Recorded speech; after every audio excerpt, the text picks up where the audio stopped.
আসসালামু আলাইকুম। Media news 24 এর গসিপ টুডেতে স্বাগত জানাচ্ছি। আমি লোকমান হোসেন জনি। আপনারা জানেন যে গসিপ টুডের নিয়মিত একটা আয়োজন ছিল, কিন্তু হঠাৎ করে বন্ধ হয়ে গিয়েছিল। সেটা আবার নতুন করে আমরা স্টার্ট করতে চাই। সো আজকেও কিছু গসিপ নিয়ে আলোচনা করব, সো দেখতে থাকুন।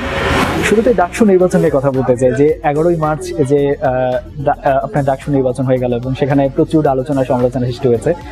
আপনারা জানেন যে রোকেয়া হলে ভোট কারচুপি, আগে সিল মারা হয়েছিল, এরকম নানান ধরনের উক্তি তো আমরা দেখতে পাচ্ছি কয়েকদিন যাবত প্রচুর পরিমাণে। কিন্তু গতকালকে নতুন নবনির্বাচিত যিনি বিপি আর কি, তার বক্তব্যের মাধ্যমে কিন্তু আবার আলোচনা সৃষ্টি হয়েছে। যেমন আমরা সবাই দেখেছি যে শোভন ভাই নতুন বিপি যিনি নুর ইসলাম নূর, তাকে জড়িয়ে ধরেছেন এবং তারা বলেছেন যে একসাথে মিলেমিশে কাজ করবেন। কিন্তু নূর যেটা বলছেন আর কি, সেটা হচ্ছে যে রোকেয়া হলে যখন ভোট কারচুপি হচ্ছিল ওই সময়টায় নাকি হচ্ছে যে যখন নূর প্রতিবাদ করছিল তখন নাকি শোভন ভাই তাকে ধাক্কা মেরে ফেলে দিয়েছিল এবং সেখানে তাকে টর্চার করা হয়েছিল।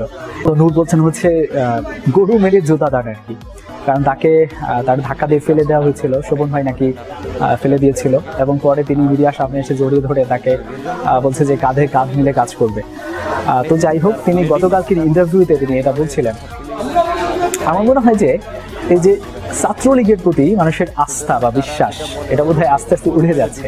আমি বলি একটা কথা, যেমন ছাত্রলীগের সভাপতি গোলাম রাব্বানী ভাইয়ের কথাই বলি, সবকিছুতে এই যে কেউ যদি তাদের মতের বিরুদ্ধে যায় তাদেরকে শিবির ত্যাগ দিয়ে দিচ্ছে, অথবা কি বলে ছাত্র দল ত্যাগ দিয়ে দিচ্ছে। এটা কেন? একটা মতের বিরুদ্ধে ঢাকা নিয়ে বলছি, যারা পড়াশোনা করছে তারা কিন্তু আপনার আমার মতো না। তারা প্রত্যেকটা শিক্ষার্থী বিবেকবান, মেধা তালিকা উত্তীর্ণ হয়ে কিন্তু ঢাকা ইউনিভার্সিটি চান্স পেয়েছে। সো ওই মানুষগুলোর মেধাও কিন্তু যথেষ্ট আছে এবং ওরা সঠিককে বেছে নিতে পারে। সো আপনি তাদের মতের বিরুদ্ধে বা আপনাদের মতের বিরুদ্ধে কোনো একটা কথা বললো, তার জন্য যদি আপনি তাকে জামাত শিবির ত্যাগ দিয়ে দেন, তো তারই প্রতিফলন হয়তো বা এটাই হওয়ার কথা ছিল। কয়েকদিন আগেও কিন্তু নূরকে আমরা কেউ চিনতাম না, কোটা আন্দোলন থেকে শুরু করে সেই মানুষটা হঠাৎ করে কিভাবে মানুষের মনে জায়গা করে নিয়েছে, কাচ্চু দিয়েছে, তারপরেও দেখেন বিপি পর্যায়ে সেই মানুষটাই কিন্তু জয়ী হয়েছে। এটাই কিন্তু তার প্রমাণ। আপনি দেখেন ঢাকা ইউনিভার্সিটি আজকে যে সিদ্ধান্তটা নিচ্ছে, 2 দিন পরে কিন্তু পুরো বাংলাদেশে সেটা সিদ্ধান্ত। এবারে মাইনুল হাসান নোবেল প্রসঙ্গ, এই মানুষটার প্রতি না যথেষ্ট হিংসে হয়। আসলেন, গান গাইলেন এবং জয় করলেন। অলরাইট, মাইনুল হাসান নোবেল কিন্তু এবার কলকাতার সিনেমায় প্লেব্যাক করতে যাচ্ছেন। আপনারা জানেন মাইনুল হাসান নোবেল সারেগামাপা অনুষ্ঠান থেকে হাইলাইটেড হয়েছেন। মাইনুল হাসান নোবেল সারেগামাপার অনুষ্ঠানে প্রত্যেকটা এপিসোডে যে গান করে থাকেন, পরের কয়েকটা দিন একদম সামাজিক যোগাযোগ মাধ্যমে হুলস্থুল লেগে যায় ওই প্রোগ্রাম নিয়ে। অলরাইট, কিন্তু সেই পরিপ্রেক্ষিতে আমরা জানি যে কিছুদিন আগে অনুপম রায় তাকে একটা কথা দিয়েছিলেন যে তাকে নিয়ে সিনেমায় গান করাবেন। তিনি কথা রেখেছেন। তিনি সৃজিত মুখার্জির সিনেমা বিঞ্জিদা নামে একটি সিনেমা, সেখানে কিন্তু তিনি প্লেব্যাক করেছেন। গত কিছুদিন আগে সিনেমা ট্রেলার মুক্তি পেয়েছে এবং সেখানে কিন্তু তার গানের একটা পলক আমরা দেখেছি। তোমার মনের ভিতর গানের একটা মূর্খা আমরা দেখেছি এবং সেখানে কিন্তু দারুণ সাড়া ফেলেছে গানটি এবং বোঝাই যাচ্ছে যে এই গানটিও প্রচুর সাড়া ফেলবে এবং সিনেমাতেও এটার ইফেক্টটা পড়বে।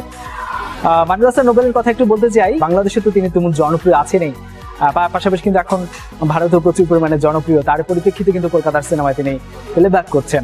মজার ব্যাপার, বাংলাদেশে তার জন্ম হলেও বাংলাদেশের আগে তিনি কলকাতা বা পার্শ্ববর্তী দেশে সিনেমায় প্রথম প্লেব্যাক করা, এটা অবশ্যই সৌভাগ্যের একটা ব্যাপার। এবং সেটা যদি হয় সৃজিত মুখার্জির মতো একজন পরিচালকের হাত ধরে, সেটা তো অনেক বেশি বড় একটা পাওয়া।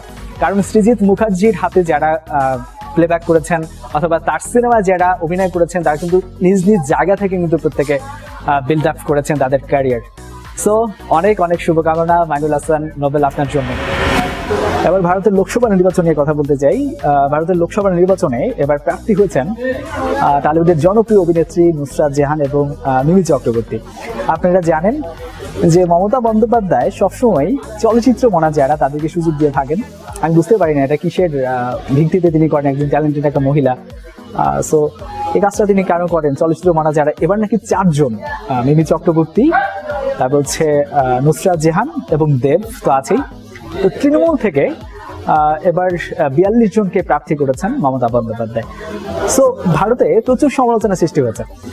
এ নিয়ে অনেকে বলছে যে মানে রাজনৈতিক সংগঠনকে তিনি কোনো রঙ্গমঞ্চ তৈরি করতে যাচ্ছেন কিনা, এবং ধরনের প্রচুর হুলস্থুল কাণ্ড কিন্তু সৃষ্টি হয়েছে। ভারতীয় মিডিয়াতে কিন্তু প্রচুর সমালোচনা হচ্ছে। রানী মুখার্জি বাংলাদেশের সিনেমায় লগ্নি করতে যাচ্ছে, কথাটা হয়তো অনেকেই শুনেছেন আমার মতো। হ্যাঁ, অনেকেই ফিচার করেছে, যেমন বেশ কিছু পত্রিকা আমরা দেখেছি যে রানী মুখার্জি বাংলাদেশের সিনেমাতে লগ্নি করতে যাচ্ছে।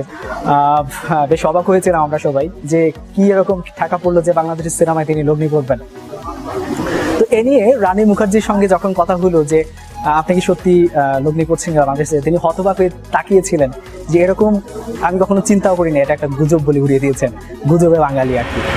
এবারে হিরো আলম প্রসঙ্গ, আপনি জানেন কিছুদিন আগে হিরো আলমের স্ত্রী অভিযোগ করেছিলেন যে হিরো আলম তাকে অত্যাচার করে এবং 3 থেকে 4 মাস তার বাড়িতে তিনি যায় না এবং তিনি পরকীয়ায় ব্যস্ত। নানান ধরনের অভিযোগ, এবং তাকে সবসময় অত্যাচার করতো, শারীরিকভাবে এবং মানসিকভাবে অত্যাচার করতো, এবং তাকে তালাক দেওয়ারও নাকি একটা হুমকি ছিল। তো গতকালকে হিরো আলম তিনি একটা ইন্টারভিউতে বলেছিলেন যে তার স্ত্রী যে অভিযোগ এনেছেন সেগুলো ভিত্তিহীন, এগুলো মিথ্যে বানোয়াট বলে তিনি বলছেন যে তার স্ত্রী যদি এরকমই হয় তার আশপাশে জিজ্ঞেস করতে। অনেক গসিপ টুডে আজকের মতো এই পর্যন্তই। আর মিডিয়া নিউজ 24 এর প্রত্যেকটি আপডেট পেতে মিডিয়া নিউজ 24 এর সাথে থাকতে মিডিয়া নিউজ 24 কে সাবস্ক্রাইব করুন, পাশে থাকা বেল বাটনে ক্লিক করতে ভুলবেন না, এবং এই ভিডিওটি ভালো লাগলে অবশ্যই লাইক, কমেন্ট এবং আপনার ফেসবুক ওয়ালে শেয়ার করতে ভুলবেন না।